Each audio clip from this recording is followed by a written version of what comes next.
दुश्मन न करे दोस्त ने जो काम किया है, ये लाइन कांग्रेस के नेता सलमान खुर्शीद पर सटीक बैठती है, क्योंकि सलमान खुर्शीद जिस तरह का बयान देते हैं उससे बीजेपी या दूसरी पार्टियों को कोई नुकसान नहीं होता, बल्कि कांग्रेस को ही वो डैमेज करता है और इस डैमेज को कंट्रोल करना कांग्रेस को भारी पड़ जाता है।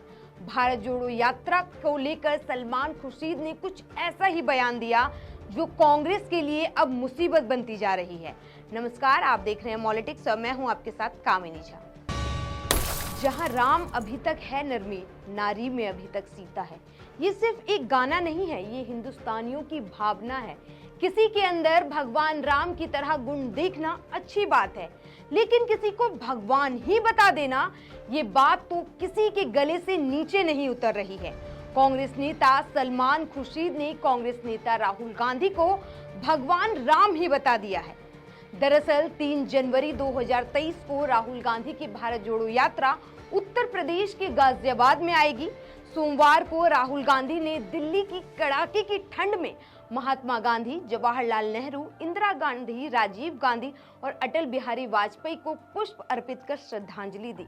इस दौरान राहुल गांधी एक टी-शर्ट में नजर आए, जिसके बाद से सोशल मीडिया पर ये वीडियो वायरल होने लगा और लोग पूछने लगे कि राहुल गांधी को ठंड नहीं लगती है क्या। इसी को लेकर सलमान खुर्शीद ने राहुल गांधी को अलौकिक बताकर भगवान राम कह दिया। वहीं 9 दिन की यात्रा में लगे ब्रेक को उन्होंने कहा कि हम राम जी की खड़ाऊ लेकर यूपी आ गए हैं। राम जी हर जगह नहीं जा सकते हैं, खड़ाऊ आ गई है तो जल्द राम जी भी आ जाएंगे। इस बयान के बाद से बीजेपी से लेकर साधु संत भी लगातार कांग्रेस को घेरने में लगी है। वहीं कांग्रेस पार्टी, जिसे इस यात्रा से काफी फायदा होता हुआ दिखाई दे रहा था, वो खुद अब बचाव में उतर आई है। भाजपा राष्ट्रीय महासचिव तरुण चुंग ने कहा कि कांग्रेस के नेता महापरिक्रमावादी हैं, उन्हें गांधी और नेहरू परिवार के अलावा कोई और नजर ही नहीं आता है।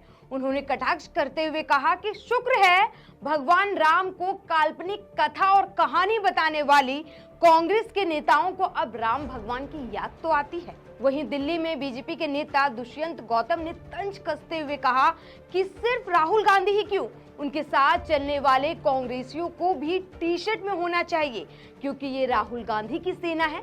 राहुल गांधी को अपनी सेना को बताना चाहिए कि वो क्या लेते हैं ऐसा, क्यों इतना कपड़ा खराब करवा रहे हैं इन कांग्रेसियों से। वहीं बीजेपी के राष्ट्रीय प्रवक्ता गौरव भाटिया ने खुर्शीद के बयान को चाटुकारिता की पराकाष्ठा करार दिया।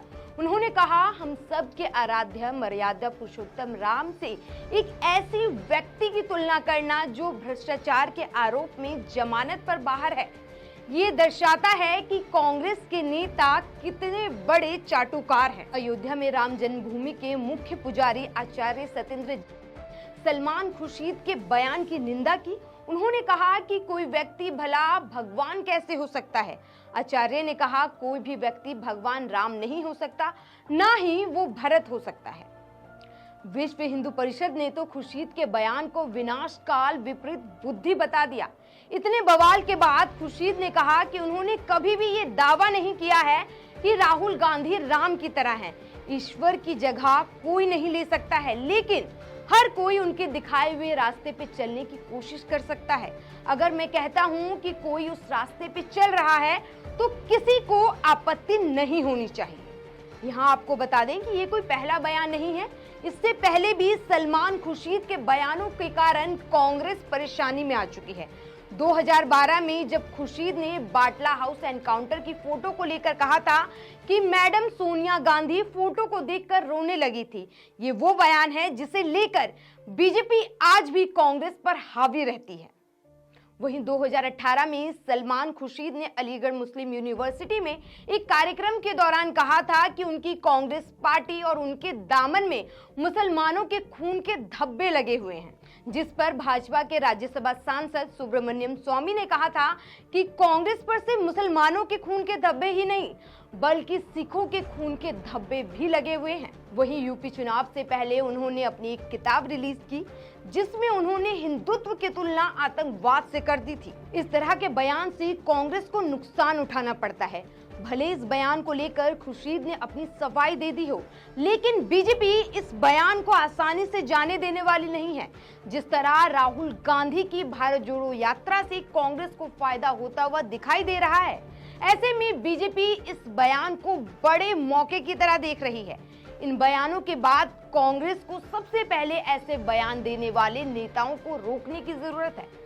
इसी तरह की तमाम खबरों और वीडियो को देखने के लिए आप हमारे YouTube चैनल मॉलिटिक्स को सब्सक्राइब कर सकते हैं। नमस्कार।